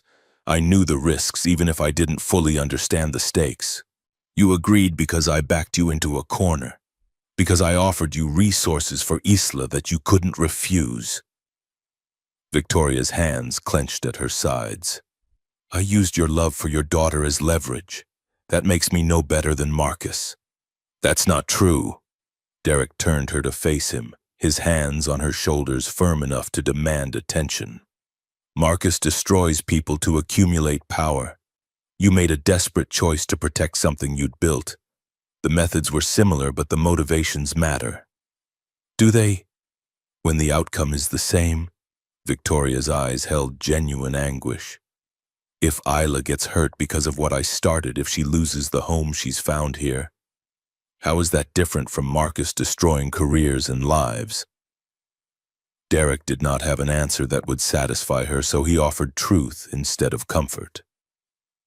It's different because you're asking the question. Marcus would never care about the collateral damage, you do. That difference is everything. The morning of the board hearing arrived cold and bright winter sun reflecting off snow in ways that made everything look cleaner than it was. Derek, dressed in the suit Victoria had purchased for him, better quality than anything he had owned before, but still modest enough to avoid looking like costume. He checked his appearance in the mirror and saw someone who could pass for belonging in corporate boardrooms, at least until he opened his mouth and technical vocabulary replaced executive speak. Victoria appeared in the doorway of the guest room that had become his. Her own armor fully assembled, charcoal suit tailored to perfection, hair pulled back severely, makeup applied with strategic precision. She looked like the ice queen the media had always claimed she was. Except Derek had seen her making pancakes with Isla, and knew the armor was exactly that, protection against a world that punished vulnerability. Are you ready? Derek nodded, though. Ready felt like an inadequate description for walking into a room where people with law degrees and corporate experience would tear apart his credibility. But he had the truth on his side, and he had become very good at explaining complex systems in simple language. That would have to be enough. The hearing took place in Hayes Global's main conference room, a space Derek had never entered before. Floor-to-ceiling windows overlooked the city, glass and steel monuments to Capitol stretching toward a winter sky. The board members sat along one side of a massive table, Marcus Thornton at its center like a judge presiding over execution. Reginald Kemp occupied a seat 3 positions down, his expression carrying smug certainty that the outcome had already been decided. Victoria and Derek sat across from them, with Vivian between them, 3 people facing 11 board members and their assembled attorneys. The imbalance was deliberate, designed to reinforce who held power in this room. But Derek had fought battles against worse odds and survived. Marcus opened with procedural language about the ethics review's purpose and scope, making it sound like governance best practices instead of political assassination. He outlined concerns about Victoria's sudden marriage and questions about her judgment in personal matters affecting her professional role. Every word was carefully chosen, reasonable on surface while carrying poison underneath. Then he invited the investigators to present their findings. A man in an expensive suit that screamed hired consultant walked the board through Derek's employment history, financial situation, and the timeline of his marriage to Victoria. The presentation made Derek sound like a calculating opportunist who had identified a vulnerable target and exploited her desperation. Every fact was technically accurate while being fundamentally dishonest truth weaponized through strategic framing. The board members listened with expressions ranging from neutral to sympathetic, though Derek could not tell if the sympathy was for Victoria or for themselves having to witness this uncomfortable situation. When the investigator finished, Marcus opened the floor for questions. A woman Derek recognized from photos as Claire Hendricks, who ran the audit committee, leaned forward. Mr. Callahan, can you explain the circumstances that led to your marriage? Specifically, why you agreed to marry someone you barely knew? Derek had practiced this answer until it felt natural instead of rehearsed. Mrs. Sinclair approached me with an offer that would secure my daughter's future. Educational funding, healthcare stability I couldn't provide on an electrician's salary. I agreed because I'm a father first, and turning down resources that would help my daughter felt like failing the most important job I have. So you married for money? This came from a younger board member. Derek did not recognize his tone, carrying accusation disguised as clarification. I married for my daughter's opportunities. The money was means, not motive. Derek met the man's gaze without flinching. If you're asking whether I would have married Mrs. Sinclair without the financial incentive, the answer is no. But if you're asking whether I've benefited personally from this marriage beyond knowing my daughter is secure, the answer is also no. Marcus interrupted before the questioning could continue. The concern isn't about your motives, Mr. Callahan, though they're certainly questionable. The concern is whether this marriage represents genuine family stability or a legal maneuver to circumvent trust fund requirements. Then let me address that directly. Derek pulled out the laptop Vivian had prepared, connecting it to the conference room display. I have evidence that this entire investigation was manufactured through illegal means. That someone accessed sealed trust fund documents by deliberately sabotaging security systems. And that the people questioning Mrs. Sinclair's ethics are guilty of far worse conduct. The room went still, board members exchanging glances that ranged from confused to intrigued. Marcus's expression darkened, but he maintained control, gesturing for Derek to continue while his eyes promised retaliation. Derek pulled up electrical system logs from the county administrative building, the same records he had reviewed weeks ago. 3 weeks before our marriage, the building where civil records are stored experienced a power failure. Security cameras went offline, access controls failed, and someone gained entry to sealed legal documents. He walked them through the technical details, explaining how power surges left specific signatures in circuit logs. How deliberate overload created patterns different from random equipment failure. How the surge originated from a junction box that required both building access and electrical system knowledge to manipulate. This wasn't an accident or equipment malfunction. This was premeditated sabotage designed to disable security during a specific time window. Derek pulled up the correlation between the power surge timestamp and the access logs for Victoria's trust fund files. The same evening the electrical systems failed, someone accessed documents that were supposed to be confidential. Documents that gave Mr. Thornton and Mr. Kemp the information they needed to orchestrate this investigation. Claire Hendricks was leaning forward now, her earlier sympathy replaced by sharp interest. You're saying someone on this board deliberately accessed sealed legal files? I'm saying the evidence points to premeditation and coordination. Derek pulled up the device registration logs showing that the access came from equipment assigned to Patricia Drummond, Marcus's executive assistant. The electrical surge was triggered from the executive floor of this building. Ms. Drummond's access card was used at the county building during the window when security was disabled. And the trust fund documents were accessed from her assigned device. Marcus stood abruptly, his composure finally cracking. This is speculation based on circumstantial evidence. You're an electrician with a grudge against corporations that fired you. Your credibility is questionable at best. Derek had expected this. He kept his voice level, conversational, as if Marcus's outburst was simply another technical question to address. My credibility is based on 15 years of electrical systems experience. I was fired from Meridian Infrastructure for reporting safety violations that were later confirmed by independent review. I've spent 5 years rebuilding my reputation by doing work that meets code standards other contractors ignore. He turned back to the board, bypassing Marcus entirely. You can question my motives for marrying Mrs. Sinclair. You can investigate my financial history and employment record.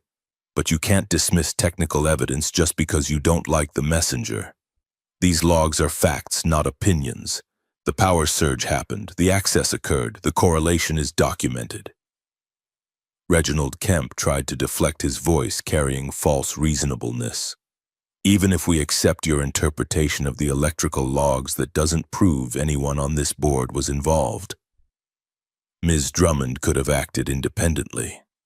She could have. Vivian entered the conversation now, her lawyer's precision cutting through corporate doublespeak. But Ms. Drummond has no personal motive to access Mrs. Sinclair's trust fund documents. She does, however, have a professional obligation to her employer. And her employer has a documented history of removing female CEOs under questionable circumstances. Vivian activated a second display showing the photographs and timelines she had compiled. 3 companies, 3 female CEOs, 3 sudden board challenges orchestrated within months of Reginald's arrival as CFO. 3 cases where Marcus Thornton had connections to the male executives who replaced them. This isn't an isolated incident, it's a pattern. Vivian's voice carried the steel of someone who had spent weeks building an airtight case.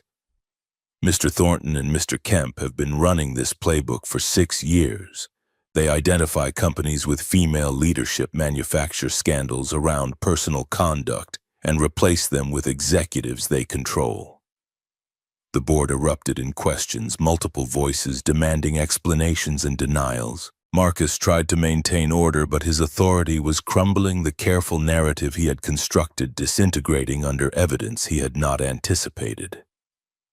Reginald looked trapped, his earlier smugness replaced by calculation as he tried to find escape routes. Derek stood, letting the chaos settle before speaking. His voice cut through the noise, not through volume, but through the weight of absolute certainty. You thought you could bury me because I'm just a working-class technician. Destroy my credibility, paint me as opportunist, make people forget that I've spent my entire career refusing to compromise on safety and standards. You're trying the same thing to Mrs. Sinclair, manufacturing doubt about her judgment while ignoring that she's built this company into something her father never achieved. He moved around the table, positioning himself where every board member could see him clearly. But here's what you didn't understand. My expertise doesn't disappear when you question my motives. Mrs. Sinclair's competence doesn't vanish because you attack her personal life. And the truth doesn't change just because you have better lawyers and deeper pockets. Derek's gaze locked on Marcus, delivering words that had been building for weeks. You used law as a weapon. You manipulated trust, betrayed fiduciary duty, and endangered this company's integrity for personal gain. You did it thinking no one with real knowledge would challenge you in this room. I'm challenging you now, with evidence you can't explain away, in language this board understands. The silence that followed was absolute. Marcus's face had gone rigid, all pretense of control abandoned. Reginald looked like he was calculating odds and not liking the numbers. The other board members sat frozen, processing the reversal of a trial that was supposed to end with Victoria's removal. Claire Hendricks was the first to recover. I move that we expand this ethics investigation to include the circumstances surrounding the trust fund document access and the pattern of CEO removals Mr. Thornton and Mr. Kemp have been involved with. 3 other board members seconded immediately. Marcus tried to call for order to maintain his authority as chairman, but the board had already moved beyond his control. Someone suggested suspending both Marcus and Reginald pending full investigation. Someone else pointed out that continuing the hearing under these circumstances was inappropriate given the evidence of manipulation. Victoria spoke for the first time since the hearing began, her voice carrying quiet authority. Before this board takes any action regarding my marriage or my position, I have a proposal that addresses the underlying concerns about governance and accountability. She distributed documents. Vivian had prepared a comprehensive restructuring plan that would redistribute voting rights and eliminate the trust fund's concentration of power. The proposal was radical, voluntarily surrendering the inherited advantage that had made her untouchable while creating transparent governance that would prevent future manipulation. My father built this company through control and consolidated power. I've spent 3 years trying to run it ethically within that structure, but the structure itself enables exactly the kind of corruption we've seen today. Victoria's words were precise, each sentence carrying weight. I'm proposing we change the structure. Distribute voting rights among shareholders based on transparent criteria. Eliminate the supervisory committee that would have replaced me. Create accountability that doesn't depend on trust fund provisions or board politics. The board members read through the proposal with expressions shifting from surprise to consideration.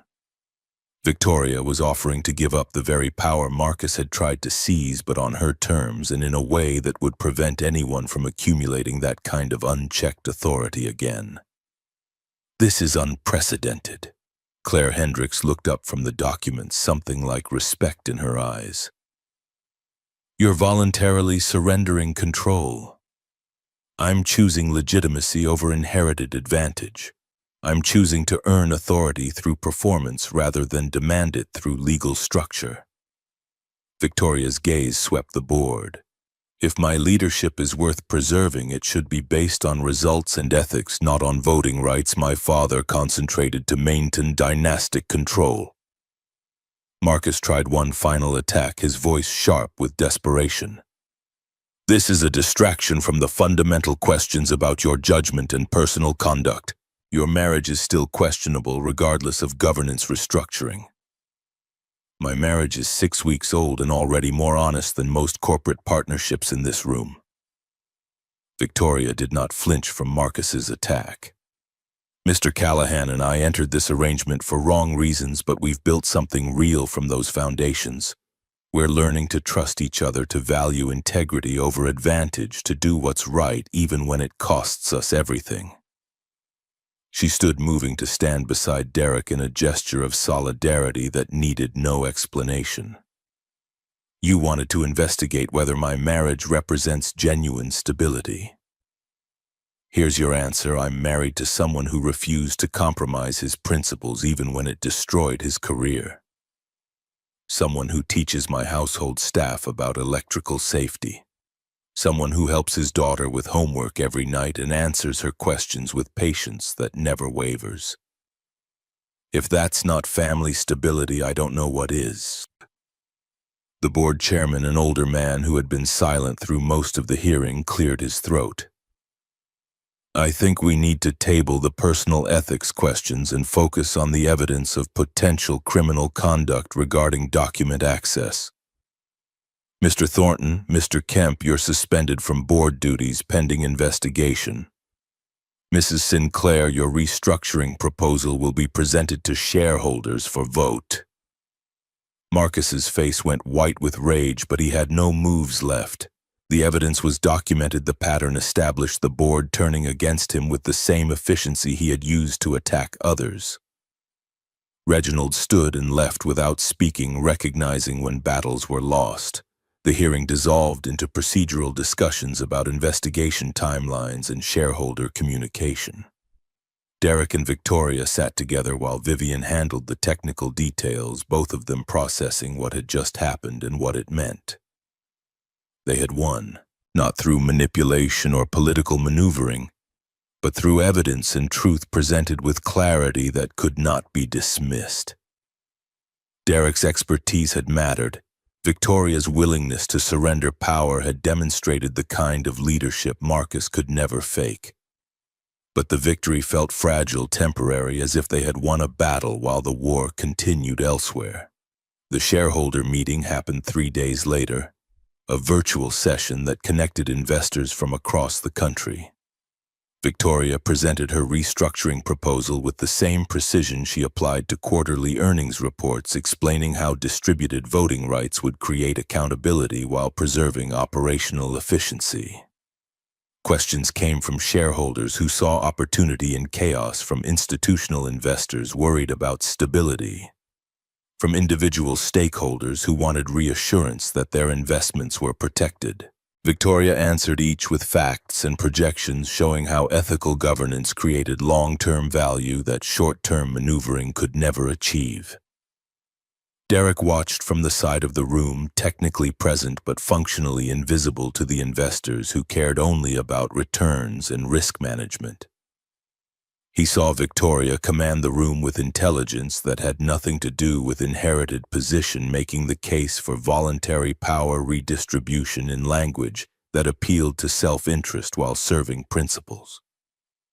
The vote passed with 67% approval, not unanimous, but decisive enough to create mandate.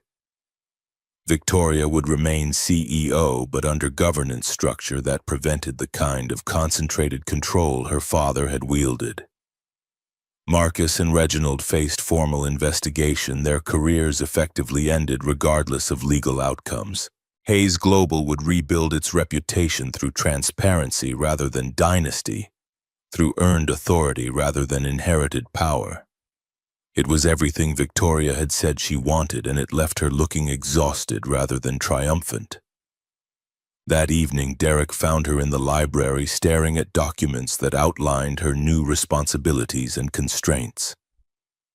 She looked smaller somehow, the armor she usually wore stripped away by victory that felt more like survival. "You won." Derek sat across from her, offering observation instead of congratulation. "I survived. There's a difference." Victoria set down the documents, her hands trembling slightly before she controlled them. "The restructuring means I have to earn my position every quarter. No safety net, no inherited advantage, just performance and results." "Isn't that what you wanted?" "I don't know anymore." The admission came quietly, vulnerability Victoria rarely showed. 6 weeks ago, I knew exactly what I wanted. Power to protect the things I cared about. Control to prevent people like Marcus from destroying what I'd built. But you've shown me that control and corruption are separated by thinner margins than I wanted to believe. Derek understood what she was not quite saying, the question she was building toward through indirect approach. The 6-month requirement is almost satisfied. Another few weeks and we'll have met the legal standard for the trust fund provision. "And then what?" Victoria finally met his eyes. "We get divorced and go back to separate lives. You find an apartment somewhere. Isla changes schools again and we pretend these weeks didn't happen. Is that what you want?" "No." The word came out more forcefully than Victoria seemed to intend. "But I don't know what I have the right to want. I bought your cooperation through your daughter's future. I trapped you in a situation you never chose. The fact that we've built something real doesn't erase how it started." Derek leaned forward, closing the distance between them.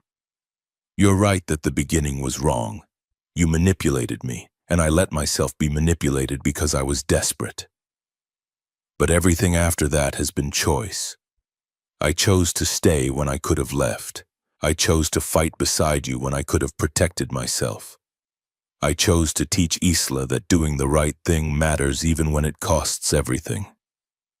He reached across the space separating them, his calloused hand covering hers. "So here's my choice now.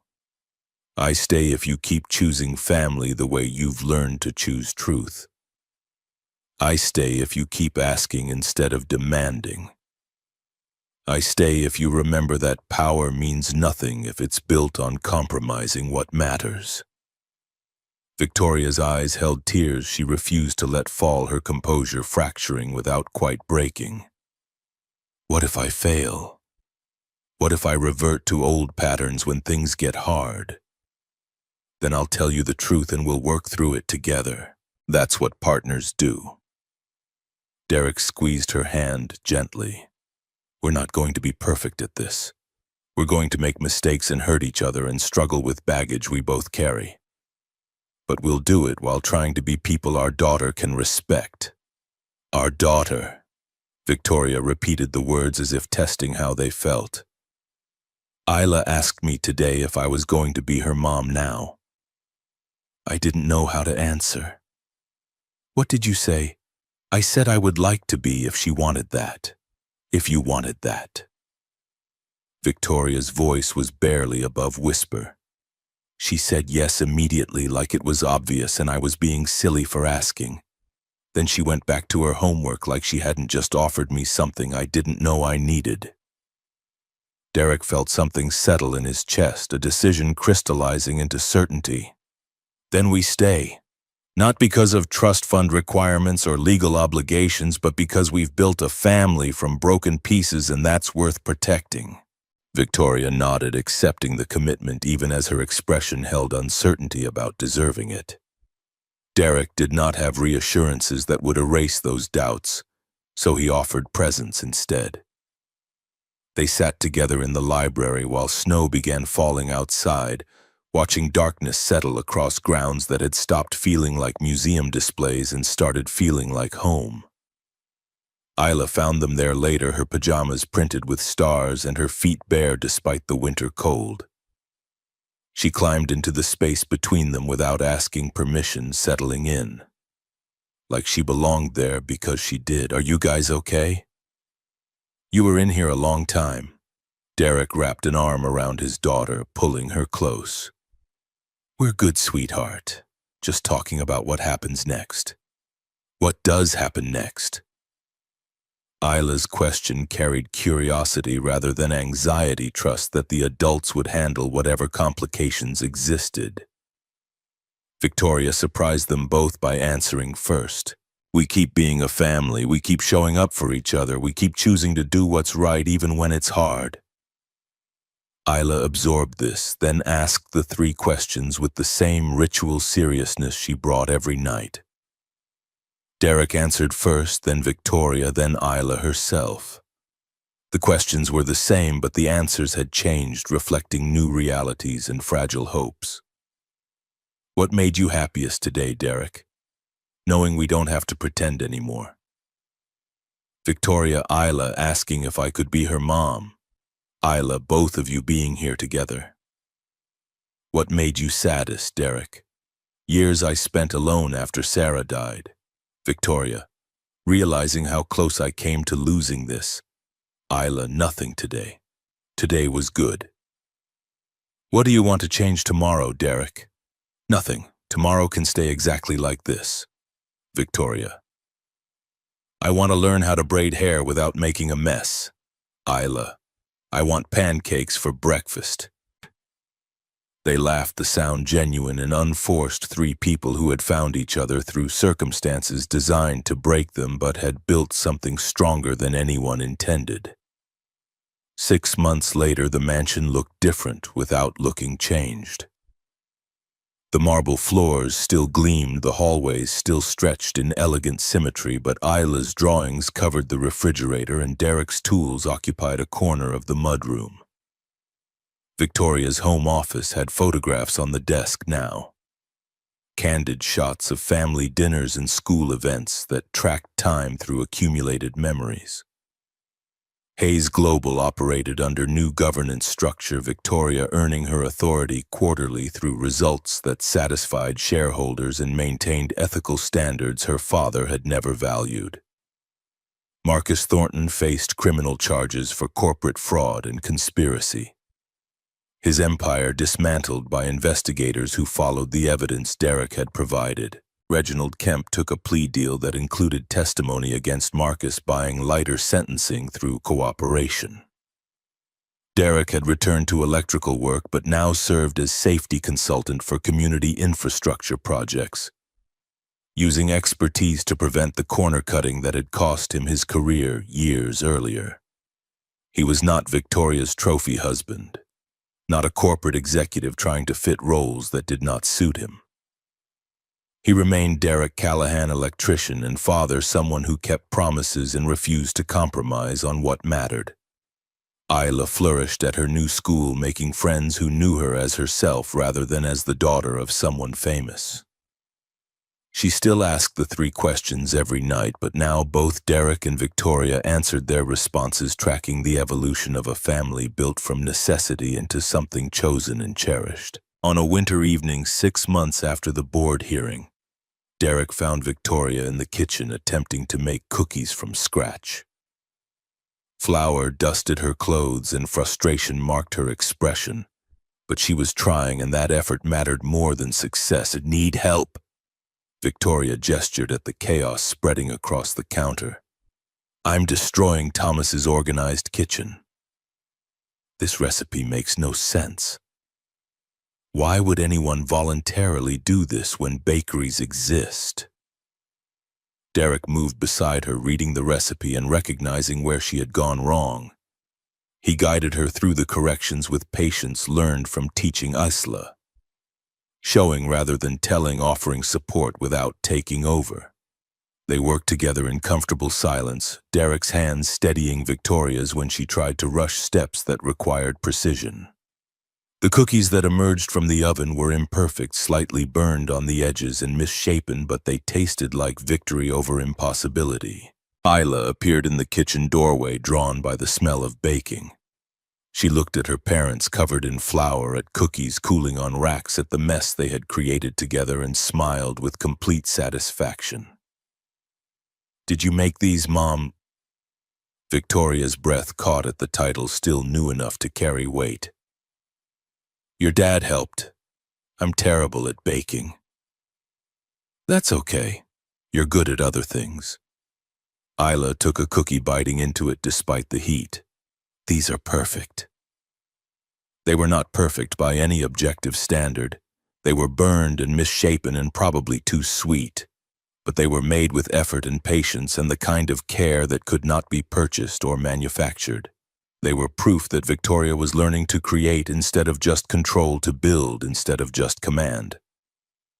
Derek watched his wife and daughter together, recognizing that the family they had become was not the family he had imagined building when Sarah was alive. It was messier, more complicated, built from broken pieces and desperate choices that should never have worked. But it had worked because they had chosen day after day to value integrity over advantage, to choose truth over convenience, to become people worthy of the second chances they had been given. The 5-minute marriage in the registry office had been transaction born from desperation. But the weeks and months that followed had been choice, deliberate, and difficult, building something real from foundations that should have crumbled. Victoria had learned to lead through earned authority rather than inherited power. Derek had learned that vulnerability was not the same as weakness. Ayla had learned that family could be chosen as well as born. They were not the coldest people in any room anymore. They were warm and flawed and trying, 3 people who had found each other through circumstances designed to break them, but had refused to let those circumstances define what they became. Derek pulled Victoria close while Isla finished her cookie. The 3 of them standing in a kitchen that smelled like burned sugar and new beginnings.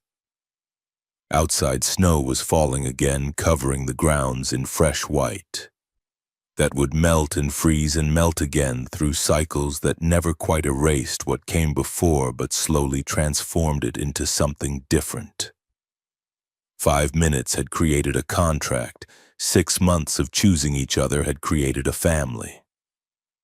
And the years ahead would be built from the same foundation, showing up, telling truth, keeping promises, and refusing to compromise on what mattered even when the cost was everything.